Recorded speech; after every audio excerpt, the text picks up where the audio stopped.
پتہ نہیں خدا کسے کب ولی بنا لے، خدا کسے۔ اور ایک بات عرض کروں بہت پیاری یاد آئی، کبھی کبھی کوئی ہوتا آوارہ ہے لیکن کسی نیک کے گمان سے وہ ولی بن جاتا ہے۔ غوث پاک رضی اللہ تعالیٰ کے دور میں ایسا ہوا، ایک بندہ پیر ڈھونڈ رہا تھا۔ خیر سے اس وقت لوگ پیروں کو ڈھونڈتے تھے، اب پتہ نہیں کیا حال ہے، غافل رہتا ہوں آپ سے، آپ کے دل سے مجھے نہیں پتا اب کیا حال ہے، لیکن اس دور میں لوگ پیر ڈھونڈتے تھے۔ ابھی کسی نے مجھے بتایا ہے، پتہ نہیں کہاں تک صحیح ہے، کہ اب الٹ ہو گیا ہے۔ بہرحال دور دور کی بات ہے، حالات کی بات ہے۔ وہ پیر ڈھونڈنے نکلا، پیر ڈھونڈنے نکلا، ادھر ادھر ادھر ادھر، اس کو پیر ملا نہیں۔ وہ بہت پریشان تھا پیر کے لیے، بہت رویا گڑ گڑایا، رویا گڑ گڑایا، رویا گڑ گڑایا۔ اس کو خواب میں اشارہ ملا کہ شہر میں صبح جو سب سے پہلے آئے گا وہی تیرا پیر ہے۔ توجہ آپ کی، وہ صبح سب سے پہلے داخل ہوگا شہر میں وہی تیرا پیر ہے۔ اتفاق سے بازو کے گاؤں میں ایک شخص کی اس کی بیوی سے خوب زگزگ ہوئی، رات بھر جھگڑا ہوا اور اس کے گھر کے اندر خوب دینگا مستی ہوتی رہی۔ بیوی نے شوہر کو گالیاں دی، شوہر نے بیوی کو، اور خوب، آپ جانتے ہیں میاں بیوی کا جھگڑا کیسا ہوتا ہے، ہر جگہ تو کوئی نہ کوئی چھڑانے والا ہوتا ہے، وہاں تو کوئی ہوتا بھی نہیں چھڑانے والا۔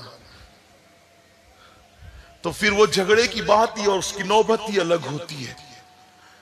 تو خوب لڑائی جھگڑا ہوا، آخر کار شوہر ہار گیا، اس لیے کہ ہارنا ہی تھا، ان سے جیتا کون ہے جو اس نے جیتنا تھا۔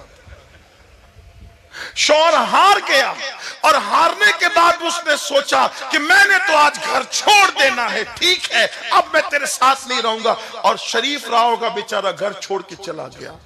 گھر چھوڑ کے نکلا، سوچا کہ میں نے تو بغداد ہی جا کر کے شہر میں زندگی گزارنا ہے، اتنے بڑے شہر میں جاؤں گا کہ مجھے ڈھونڈ ہی نہیں سکے گی۔ اور شہر میں جیسے صبح کو دروازہ کھلا، پہلے شہروں میں دروازے ہوتے تھے، یہ بیچارہ رات کو گھر سے نکلا تھا لڑ جھگڑ کر کے، شہر پناہ پر آ کر کے دروازے پہ انتظار کر رہا تھا۔ جیسے دروازہ کھلا اور اس نے داروغہ نے دروازہ کھولا، یہ جناب اندر داخل ہوئے، ابھی غصہ رات بھر کا اترا نہیں تھا، غصہ پورے شباب پر تھا۔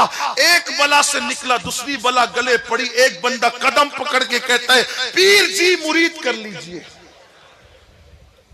پیر جی مرید کر لیجئے۔ اللہ اکبر۔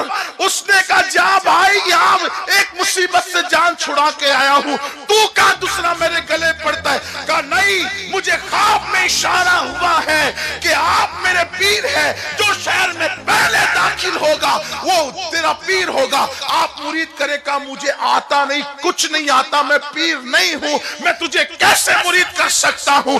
کہتے ہیں اس وقت جناب خضر تشریف لائے، اور آنے کے بعد جو ہے اس کو سینے سے لگا کر انوار و معارف اس کے سینے میں اڈیل دیا، اور کہا اس کی سچی طلب اور اس کے حسن ظن نے تجھے مقام ولایت پر پہنچا دیا۔ مومن کے حسن ظن نے، قرآن کہتا ہے مومن کی، کامیاب مومن کی تیسری پہچان، اس کا سینہ پاک ہوتا ہے کینے سے۔ سینے کو پاک کر دو، اس سے جھگڑا، اس سے جھگڑا، اس کی مخالفت، اس کی مخالفت، اس کا دھندا زیادہ چل رہا ہے تو اس سے جلن، اس کی بیٹی کو رشتہ زیادہ آ رہا ہے تو اس سے جلن۔ آپ کا فائدہ کیا اس میں؟ ہمارا فائدہ کیا اس میں؟ ارے دل بڑا رکھو۔ حضور مفتی اعظم کہتے ہیں کس کو کتنی بھی نعمت مل جائے اپنے حصے کا کوئی نہیں لے جائے گا یار۔ کہتے ہیں تیرے نصیب کا نوری ملے گا تجھ کو بھی،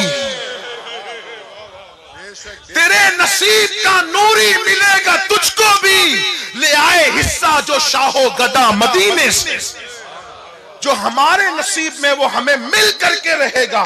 اور سنو، روزی اور قسمت کی لکھی ہوئی چیزیں انسان کو ایسے ہی ڈھونڈتی رہتی ہے جیسے موت انسان کو ڈھونڈتی رہتی ہے، کیونکہ موت بھی تقدیر میں لکھی ہوئی ہے.